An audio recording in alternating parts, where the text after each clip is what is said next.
So with the new Jack Ryan Shadow Recruit film being released this week, I thought it was a perfect time to take a retrospective look back at this blockbuster series of films based on Tom Clancy's best-selling novels.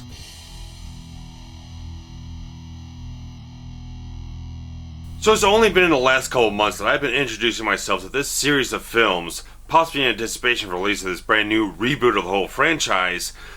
And in my opinion, the Jack Ryan films are all very good films in their own unique ways. They all have their unique styles, their unique appeals. They all have different types of stories to tell.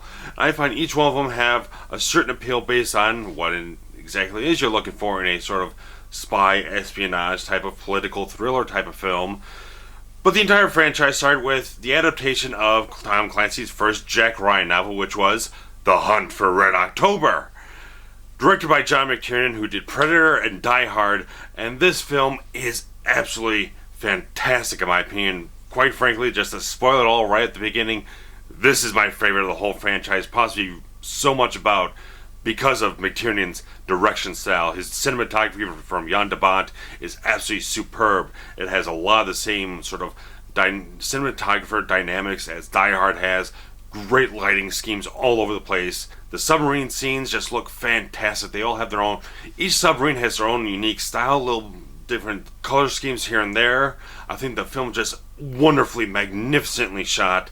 McTiernan and de Bont have such a great understanding of how to make such riveting visual storytelling. They do such a superb job together. Like they did with Die Hard, they do it here in absolute spades. But you really gotta have to move on and talk about who originated the role of Jack Ryan on film. And I like Alec Baldwin a hell of a lot. I like his sort of magneticism on screen, his sort of subtlety, and I like that whisper that he does, the whispering he does and how he delivers dialogue and a lot of things. It just creates such a way to draw the audience in, engage them, and create such a great thing that I love the look of his blue piercing eyes, that there's just such a mesmerizing hypnotic quality about him, that there's a subtle intensity to what Alec Baldwin always does on film. And I like what he does with the character here. He makes him very interesting in a certain way that I like. One thing I really like about the Jack Ryan character through a lot of these films is that he is an analyst. He's not this highly trained field operative like a James Bond or a Jason Bourne type of character. He's just this guy who gets thrust into these more extraordinary circumstances and has to make the best of what he has available to him. And Baldwin does a really good job of being this guy who's not that action-oriented guy, but he uses his intelligence, his savvy, his sort of perception into how Ramius, this Soviet submarine commander, is kind of gone AWOL a little bit. He's gone out there with his submarine and his crew. No one knows what he's going to do out there. People think he's going to go attack the Americans or something like that. But Jack Ryan's the one character in the whole film that has perception to see exactly what this guy wants to do. He sees that he wants to defect, but it's such a struggle for him against everyone else in the film to convince him of that fact. There's so much on the line that if he's wrong at all, things will go completely off the deep end. And Baldwin does such a great job in this role. I just love what he does, what he naturally brings to the role. A lot of charisma to it and everything, and a lot of intelligence too. And Sean Connery, I think, does a really good performance in there. Now, there are a lot of inconsistent Russian accents in the film, and Connery is probably the biggest offender of the whole thing. I mean, even John McTiernan on the film's commentary says Sean Connery's not much of a linguist anyway, so they really tried to just focus on the quality of the performance instead of the quality of the accent. But even Sam Neill, who's a fantastic actor, slips in and out of the Russian accent a lot, and there's Tim Curry on the submarine too, who's not even trying a Russian accent, so it's a little uncertain exactly what they're trying to go in that direction. But performance-wise, Sean Connery does such a fantastic job. And Connery brings such a finely layered intelligence to the role of Ramius. He's got such a great commanding performance, but he shows so much subtle depth here and there, and just seeing what this guy is made of, that he's not this warmonger type of guy. He's not this guy who's going to go out and start blasting nukes or anything. This guy is very much a very relatable, very human type of character. I like the progression of how showing this character what he's all about, and seeing the steps here and there, the little things here and there that show to the audience that Jack Ryan is right about this guy every step of the way. And there's just so much great things that John McTiernan does with this film. It's so perfectly tense, a lot of thrilling sequences. I just love the whole aesthetic of a submarine film. It just has that great claustrophobic feel. Everything's very closed in, very close quarters type of thing.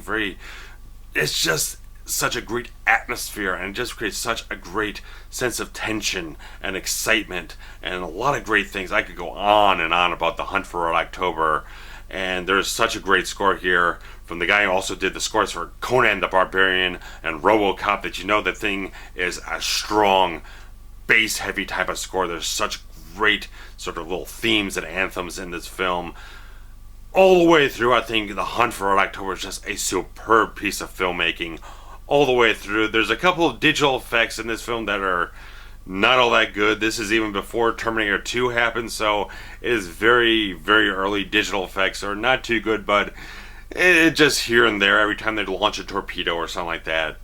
A few seconds here and there on screen, but on the whole, I think this is a absolutely excellent film that further solidifies John McTiernan as, at one time, one of the best action movie directors that ever lived. Absolutely, period. There's so many great things in this film, and I'll mention it too that James Earl Jones, who appears as Admiral James Greer in these first three films, does a fantastic performance as well. He has such a great, honest warmth to him. There's such a great sort of trustworthy fatherly figure type of feel between him and Jack Ryan throughout all three films. There's such a great sense of mentorship and honesty between the two characters. It works so fantastically. Now, when they decided to do the next film in the series, Patriot Games, Alec Baldwin was not available to reprise the role. He just had scheduling conflicts and was not able to commit to the film, so they recast the role of Jack Ryan with Harrison Ford. And Harrison Ford makes the role his own. There's still obvious qualities that are carried over just because it's Tom Clancy's character that he wrote. There's certain things that are still carried over, but obviously Harrison Ford makes it his own performance. Because Harrison Ford is a couple years older than Alec Baldwin, Ford brings a little bit more of a seasoned quality to the role, a little bit more experienced type of guys, a little more grounded, a little bit more seasoned weight to how he carries himself in the role of Jack Ryan. And Patriot Games I really like a lot. I think there's a lot of great stuff in this film. The basic plot of the whole film is that it's very much a sort of a revenge retribution type of film. That the film starts out in London, where Jack Ryan happens upon an IRA terrorist bombing, ends up killing the brother of Sean Bean's character, and becomes a very personal, heated, violent retribution type of film. Sean Bean's character of Sean Miller, he starts going after Jack Ryan's family, he tries to go after Jack Ryan himself, kill him, get some revenge for the murder of his brother. And it's a very simple story that works very well. There's a lot of good stuff in this film. There's a lot of good action. There's a lot of good, strong pacing in the film. I think director Philip Noyce did a very solid job in the film. There's a lot of great action in this film. There's a lot of tense, thrilling sequences. A lot of good stuff. Sean Bean, I love Sean Bean. I've loved him since I first saw him in GoldenEye. He does such a great, emotionally charged, passionate performance in this film that Sean Miller is a character that, yeah, he's a cold-blooded character, but there's a lot of fire, a lot of passion behind that character's eyes. There's such a great intensity to what Sean Bean does in this film. I think he's always done great performances, and this is very much one of his best in this type of genre. And I love that the film it is, again, a simple story, but it's so emotionally strong in certain ways. There's elements of treachery and deceit in the film. There's a lot of things going on with the IRA sort of conspiracy, plotting, scheming type of stuff. It makes it very interesting, very intriguing, those certain ways. That wraps up a lot of that political type of qualities going up with that terrorist group of sorts. It really works very well. Tom Clancy's novel is adapted with some changes here and there. Obviously, whenever you adapt in a book, there's always changes to material.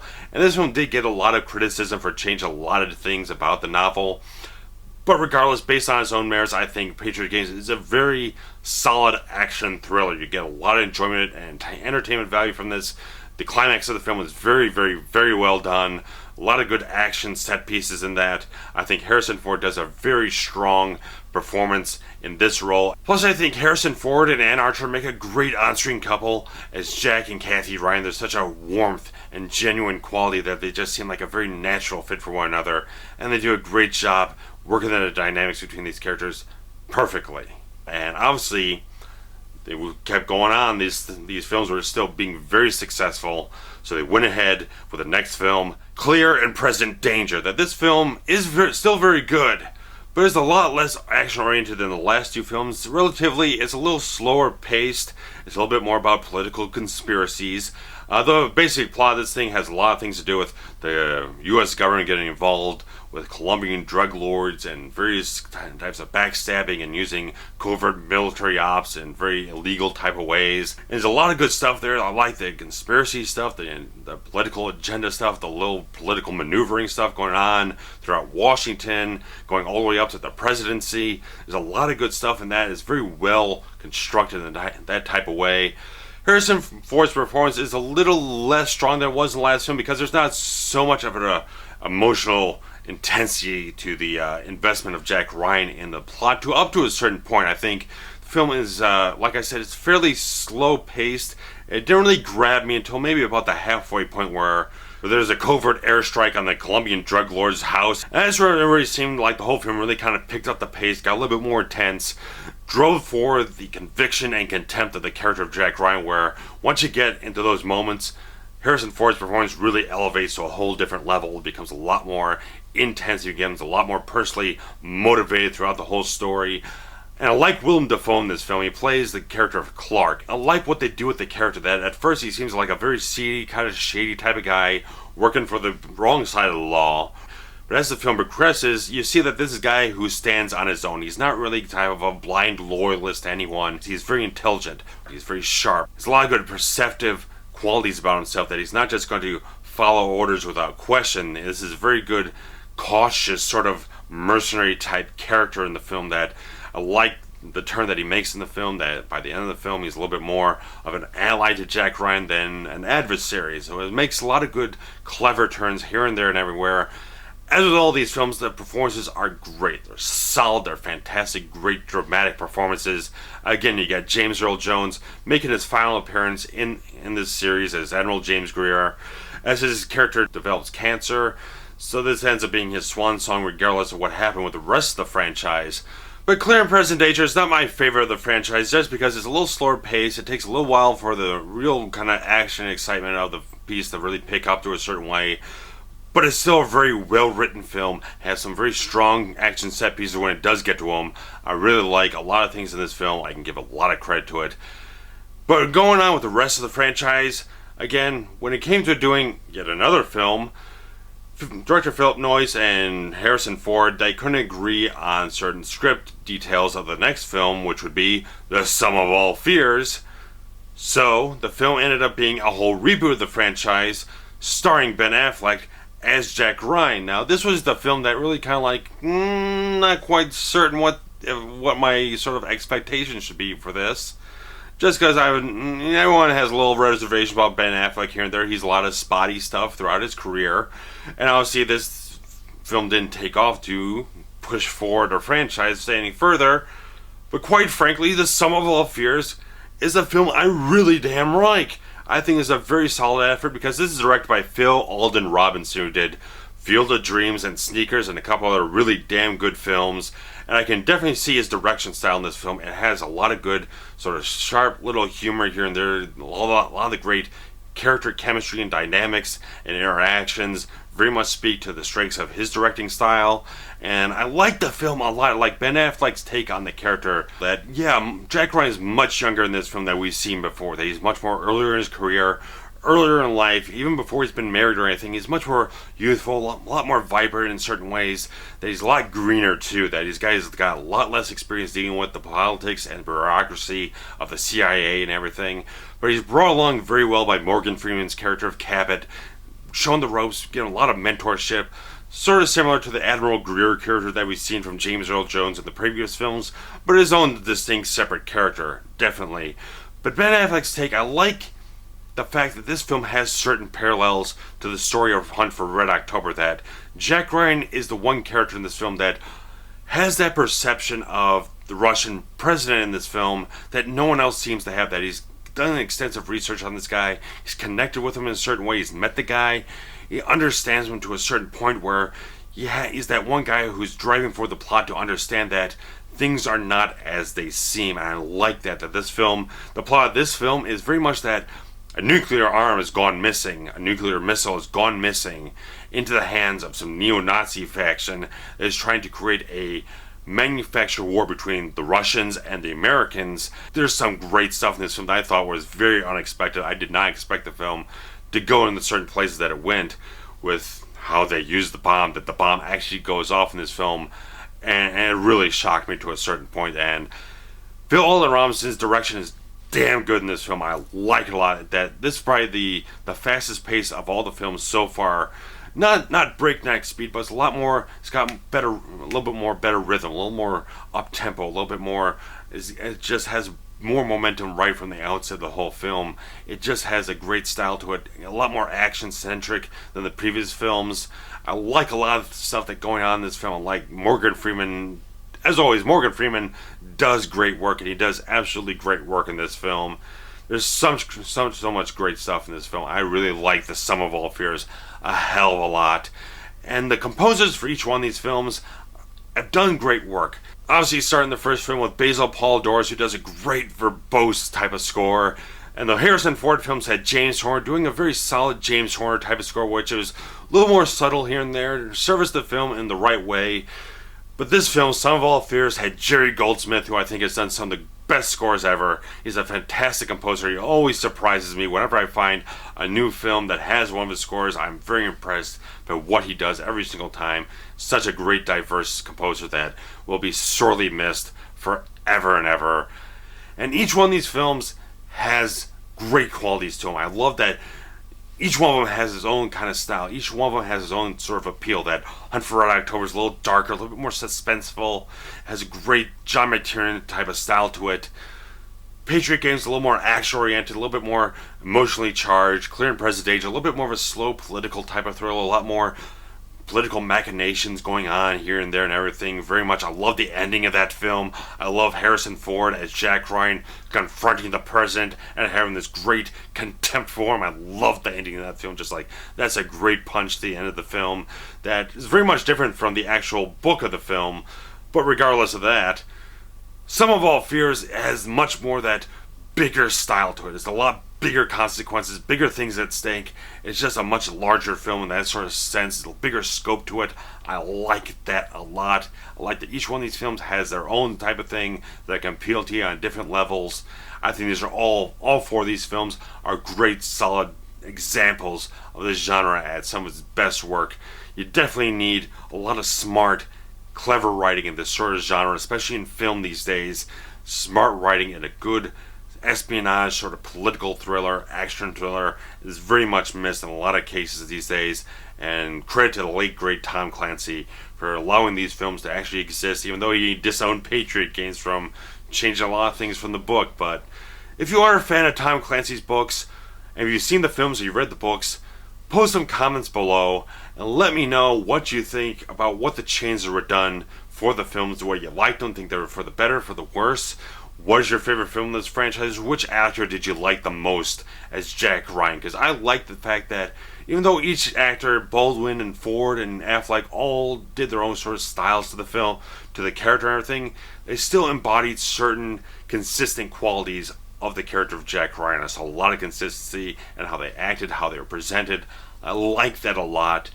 And there's a lot of great stuff in each one of these films. I hope Jack Ryan's Shadow Recruit will be able to live up to the legacy of these four films, because I'd hate to see this franchise go into another long hibernation, very much so because Tom Clancy has now passed away, and he was involved with his newest film, but was not based on any actual exact work that he wrote as a novel. So you'll see my review of Jack Ryan's Shadow Recruit sometime this weekend once I get around to seeing it with the schedule that I have right now. But always post some comments below, hit some likes, discuss up this whole series of films, the series of books, everything that you like about the Jack Ryan character, the adventures he's had, all this great stuff. I think these are fantastic films I'm very proud to be an owner of on DVD.